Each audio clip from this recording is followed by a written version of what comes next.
Welcome back. Two core elements of contract negotiation may be holding up effective government procurement of cutting-edge technologies.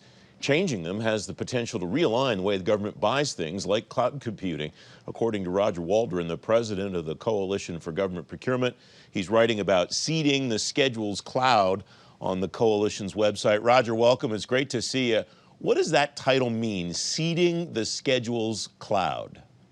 Well, it's the idea that streamlining the schedules program, reducing barriers to entry, reducing, essentially 1980s procurement policies from a program that's trying to respond to 21st century requirements can enhance access to commercial innovation, especially in the cloud arena, and support customer agency missions. What are the barriers to entry that exist today, Roger? Well, the price reduction clause is a huge barrier to entry in the cloud space. It's a barrier to entry across the schedules program. It's a oversight mechanism that ties pricing to commercial transactions. And it forces contractors to restricts their ability to compete in the private sector and creates administrative burdens in terms of trying to track and manage that, and also risk associated with compliance and potentially missteps in complying with the clause. It truly is something that has its origins in the 1980s when the market was much, much different. The schedules program was a closed program, limited number of contractors and limited number of customers.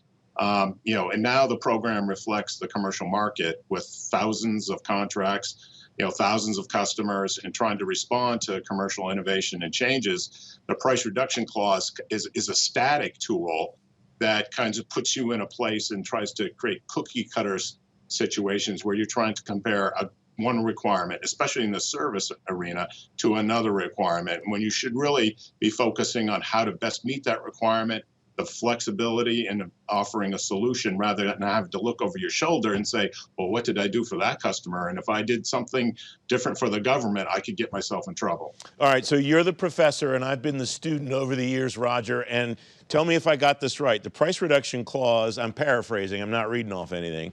The price reduction clause ensures that the government doesn't pay more than a commercial customer would pay. Do I have that right? And if so, is the nature of that, is the idea of that desirable? And if so, how do we replicate that without the burden, as you put it, of the price reduction clause?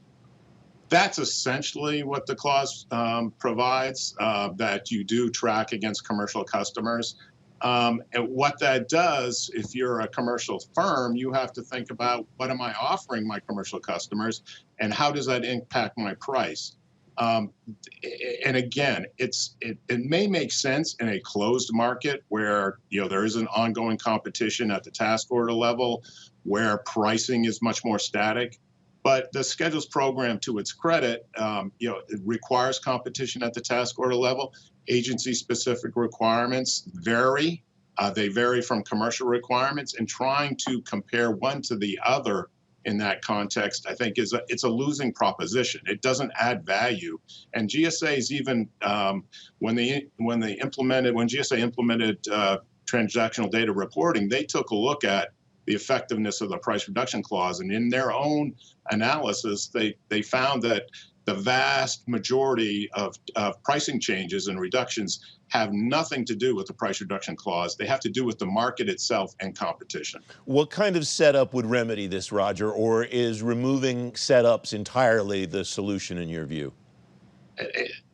A good start would be to eliminate the price reduction clause, eliminate the commercial sales practices format, which is really the idea of companies presenting who my best customers are, what type of prices I offer them. In the cloud space, you're really talking about requirement to requirement and different pricing models depending on the unique circumstances of a business and how they use their IT. It also depends on variables in the market and pricing changes rapidly in the cloud space. So what you want to have is a flexible contract at the top level that allows agencies to craft their requirements and contractors to respond to those specific requirements. What the CSP and the price reduction clause do, they're a static point in time type mechanism that doesn't adjust to the flexibility of specific requirements and changes in the general market itself. I grant that you believe and write in this piece that the government would be the biggest winner, the taxpayer would be the biggest winner, but in industry, who would be the winner by removing what you call these barriers to entry? Is this good for the big companies, or is this good for small companies that they right now maybe can't compete as well with some of the legacy companies? It would be good across the board. And I'll just focus on small business for a moment. Small businesses, their margins and their resources are not the same, obviously, as large businesses. The price reduction clause and compliance regimes like that, directly impact small businesses because they don't have the resources to be able to manage that and comply with it. It creates an unnecessary barrier to entry. And it limits, everybody's talking about new entrants and non-traditional contractors. The price reduction clause limits access to the federal market of those type of firms. So I think it would benefit the economy as a whole. And fundamentally, too, the government, as a condition of having a government contract, should not be saying restricting contractors' ability to compete in the private sector. And that's fundamentally that's bad economics, that's bad procurement policy, and that's fundamentally what the price reduction clause does as well. Roger Waldron, thanks as always. Great to see you. Thank you, Francis.